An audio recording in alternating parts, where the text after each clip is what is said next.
Welcome to Lucentia Growth, a space for conscious creation and inner transformation. Today you are not here to wish. You are here to assume. There is a reason you keep desiring the same thing again and again. And it is not because you lack effort.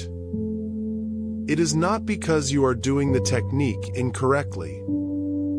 And it is certainly not because reality is testing your patience. The real reason is far more precise and far more subtle. You are trying to manifest from the identity of someone who does not yet have what they want. Most people begin their manifestation journey with enthusiasm. They visualize intensely. They repeat affirmations with emotion. They consume information daily, and yet the external world remains stubbornly consistent. This creates confusion, and that confusion slowly turns into doubt. Because if effort alone produced results, then desire would already be fulfilled. The law of assumption reveals something that initially feels uncomfortable, but ultimately liberating. Reality does not respond to what you wish were true. It responds to what you have accepted as true about yourself. And acceptance is not loud. It is not dramatic. It is a quiet internal agreement about who you are. When you say that you want financial freedom, you are subtly confirming that you are currently financially limited. When you say that you hope to be loved, you are reinforcing the idea that love is not yet yours. The subconscious mind does not evaluate the optimism of your language. It registers the identity beneath it. And that identity is always expressed through feeling. Feeling in this context does not mean emotional intensity. It means the sense of naturalness that accompanies something you consider normal for you. You do not feel intense emotion about having a name, or having a body, or having a place to live, because those things are integrated into your identity. They are assumed. Neville taught that assumption hardens into fact. And this is not mystical language. It is psychological precision. Because once an identity is accepted, perception reorganizes to confirm it. Attention selects evidence that aligns with it. And behavior subtly adjusts to remain consistent with it. If you assume you are overlooked, you will interpret neutral events as rejection. If you assume you are valued, you will interpret similar events as opportunity. The outer event may not change immediately, but your internal position shifts instantly. And that shift is the seed of visible transformation. To manifest your desire, you must therefore stop focusing on acquisition and begin focusing on embodiment. Because acquisition implies distance, while embodiment implies completion. You are not moving toward a future version of yourself. You are selecting a present identity and stabilizing it. This is why defining the end clearly is essential. Not the process, not the struggle, but the final implication that your desire is already fulfilled. A short imaginal scene that would be true only if your goal were accomplished. Something simple, something natural, something that implies the story is already complete. When you enter that scene from the first-person perspective, you are not fantasizing. You are rehearsing identity. And identity is what reality mirrors. You are not trying to convince the world.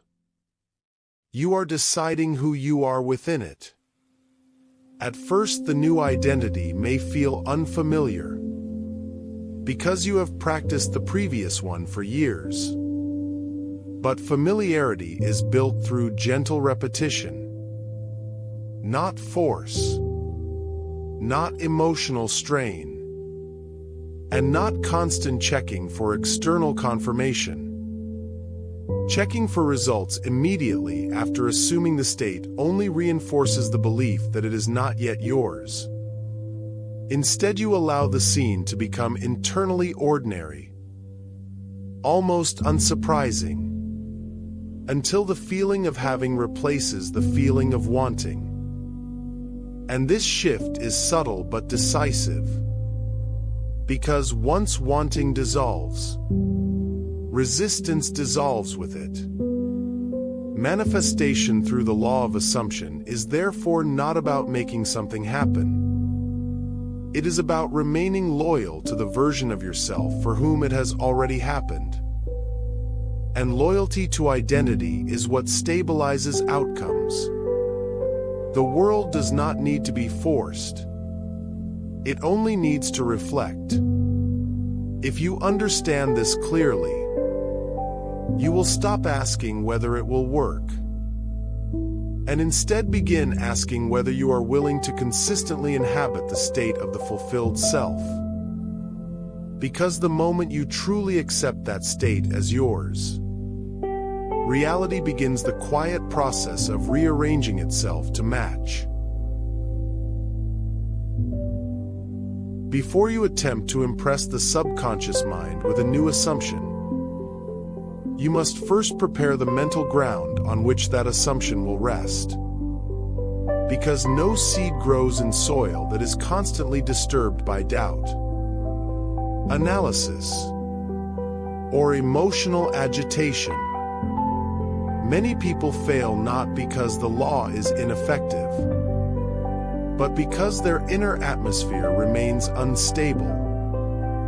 Mental preparation is not a ritual of perfection, and it is not about eliminating every negative thought, but about establishing a temporary environment of internal coherence, where attention is steady, breathing is calm, and the nervous system is not reacting to imagined threats or unfinished concerns.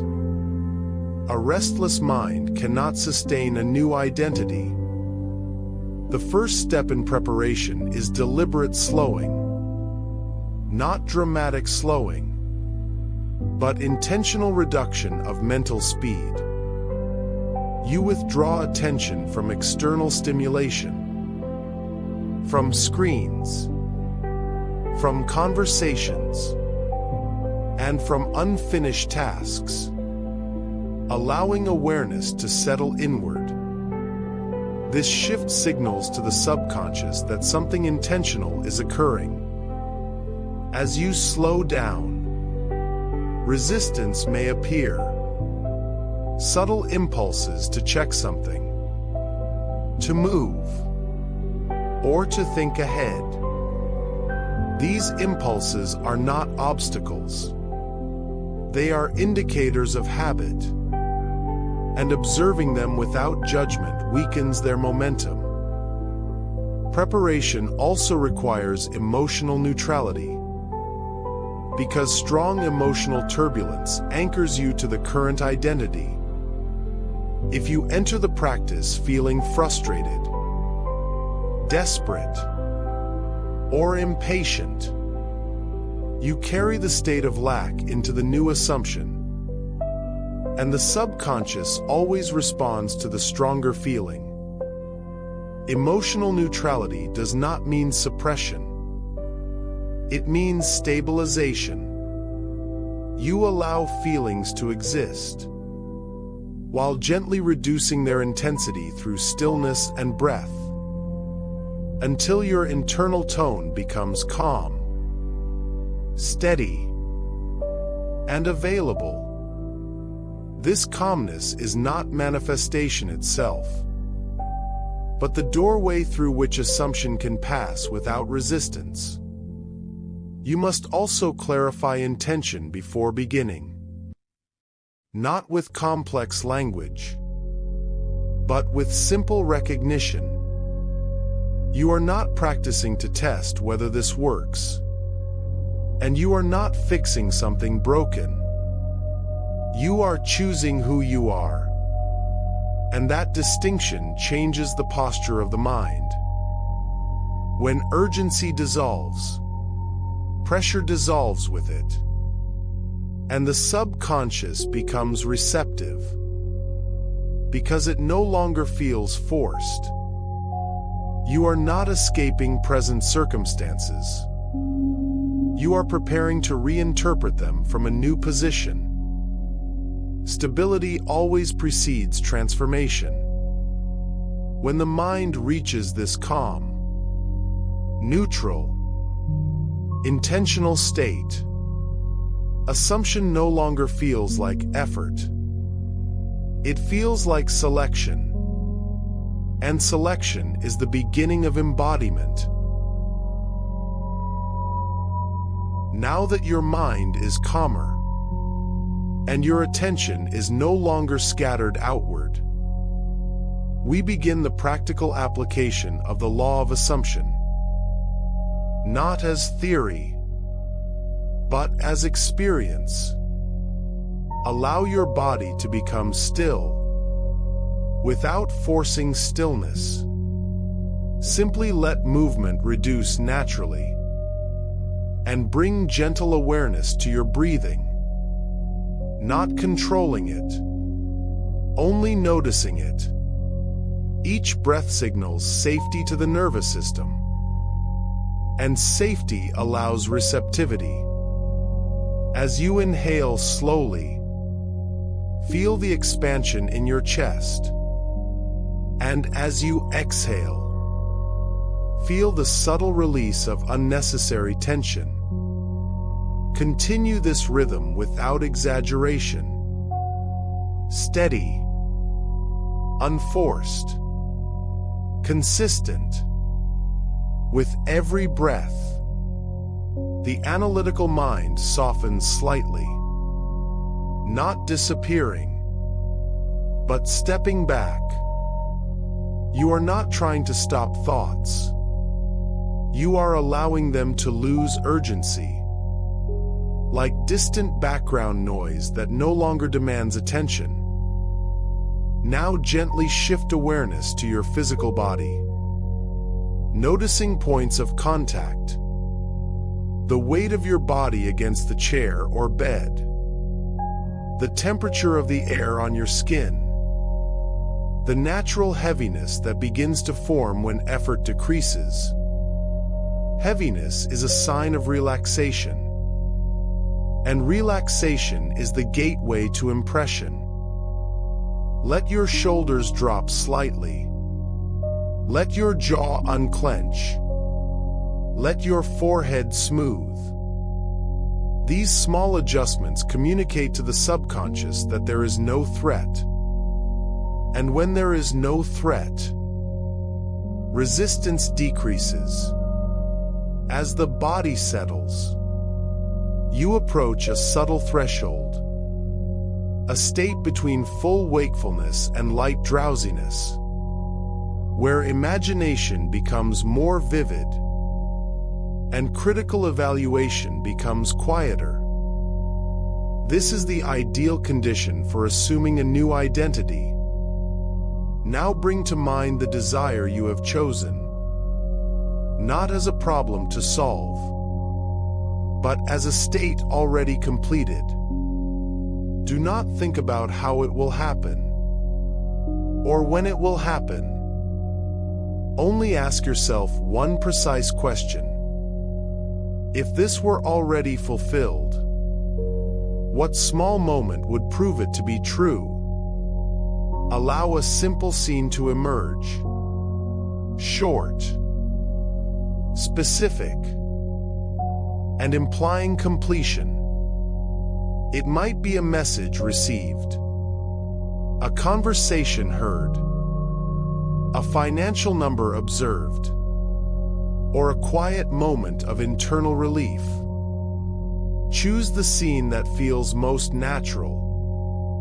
See it from your own eyes, not watching yourself, but experiencing it directly.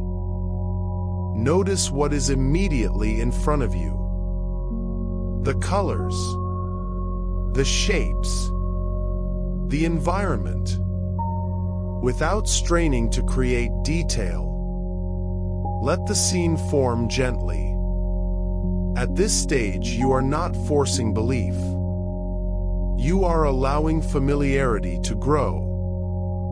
You replay the scene slowly, calmly, as if remembering something that already occurred, not fantasizing about something distant.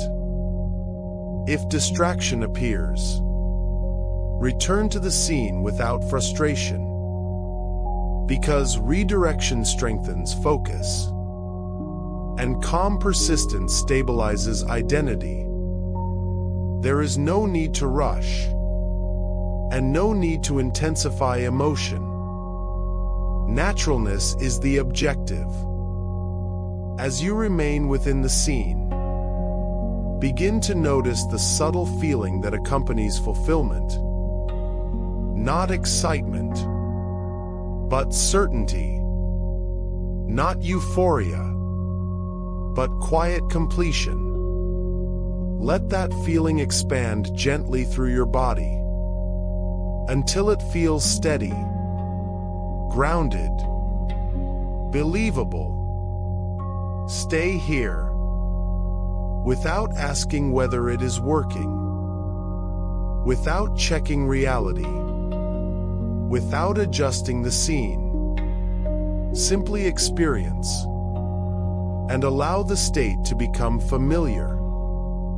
Because familiarity is what transforms imagination into assumption.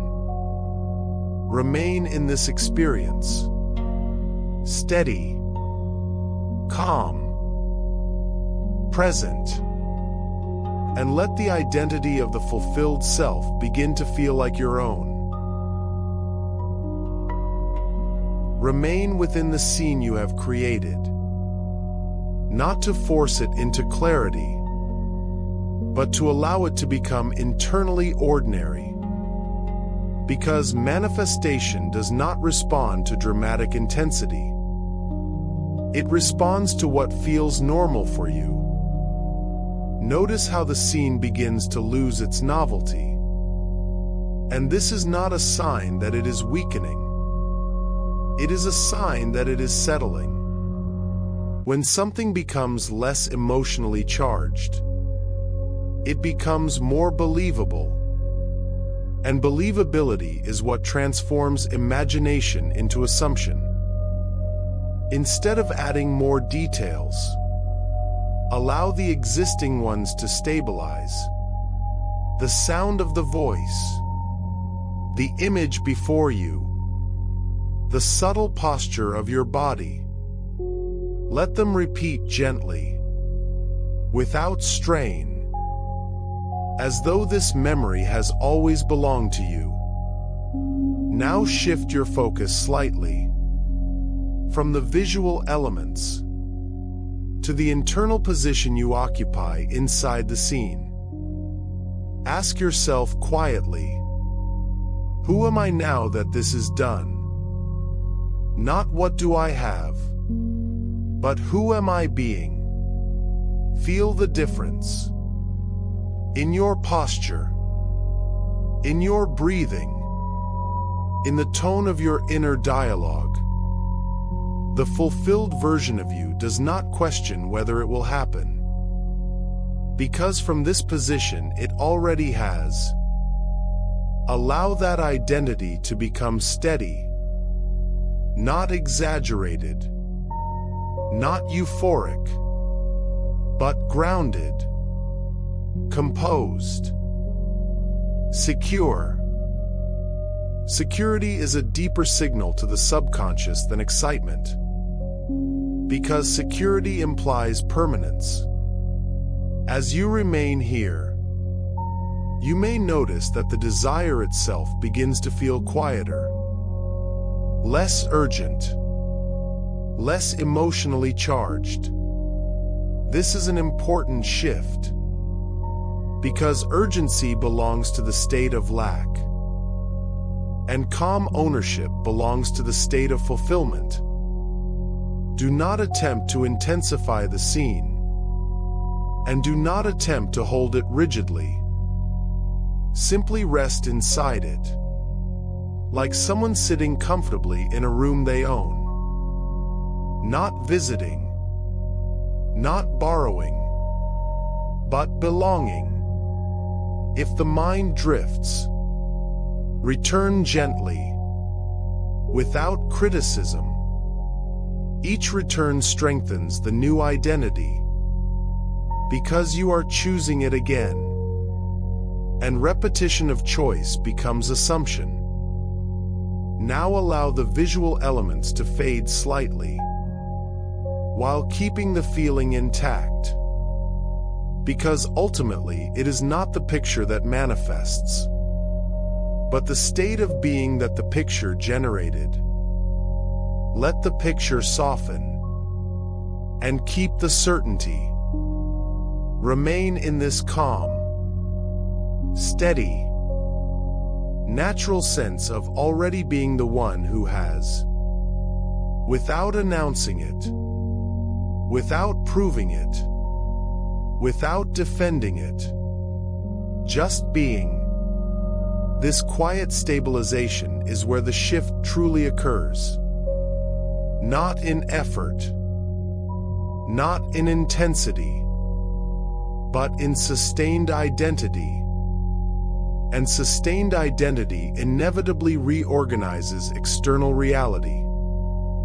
Stay here a little longer, allowing the feeling to anchor itself deeply, until it feels less like practice and more like recognition.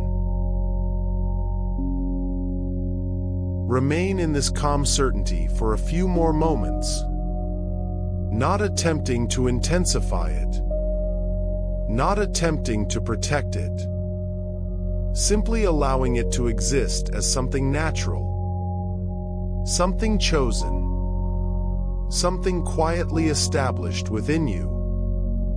Now understand clearly what has just occurred. You did not ask for anything. You did not plead. And you did not attempt to force external movement. You selected an identity, and you occupied it deliberately. This is the essence of the law of assumption. Not effort, but selection. The world you experience daily is shaped by the state you repeatedly return to. And what you have done here is interrupt the automatic return to the old state. You replaced unconscious identification with conscious embodiment. And that shift alone alters the trajectory of future perception. As you prepare to return to ordinary awareness, do not think of yourself as leaving this state, because you are not leaving it. You are carrying it. The difference between imagination and manifestation is persistence. And persistence does not mean strain. It means loyalty to the identity you have accepted. Slowly begin to notice your breathing again. Not to change it, but to become aware of it. Notice the subtle movement of your chest, the rhythm that continues without effort. Let this awareness anchor you gently back into the present physical environment. Become aware of the weight of your body, the surface supporting you, the temperature of the room, the faint sounds around you. These sensations do not contradict your new assumption. They coexist with it. Because external circumstances do not define identity. Identity defines interpretation. As you open your eyes or shift your posture, resist the impulse to immediately evaluate whether anything feels different. Evaluation pulls you back into observation, and observation creates distance. Instead, move naturally, calmly, as the version of yourself who has already accepted fulfillment. You do not need to announce this internally, and you do not need to rehearse the scene continuously. The work was not in endless repetition, but in the moment you allowed it to feel real and natural and yours. That moment is sufficient when it is followed by consistency. Throughout your day, small situations will arise, and each one becomes an opportunity, not to force change, but to respond from the fulfilled identity. If doubt appears, do not fight it. Simply return internally to the posture of certainty, even briefly, and continue forward. The power of this practice lies in simplicity, because what is simple can be repeated, and what is repeated becomes stable, and what is stable becomes fact. You are not waiting for evidence. You are allowing evidence to organize itself around who you have decided to be. Remember this clearly. You do not manifest what you desire. You manifest what you accept as natural for you. And naturalness grows through calm persistence, not urgency, not emotional strain, but quiet embodiment. Take one final slow breath and let it settle deeply, carrying with it the recognition that nothing new needs to be added, nothing forced, nothing chased. You have selected, you have assumed, and you continue as that self. Move forward now, steady, grounded, and internally aligned, knowing that reality reflects identity, and identity has already shifted. If this practice supported your internal shift, and if you value calm, structured guidance rooted in Neville's principles, consider subscribing to Lucentia Growth, where manifestation is approached through identity and clarity. Thank you for being present and for choosing consciously. I will see you in the next session.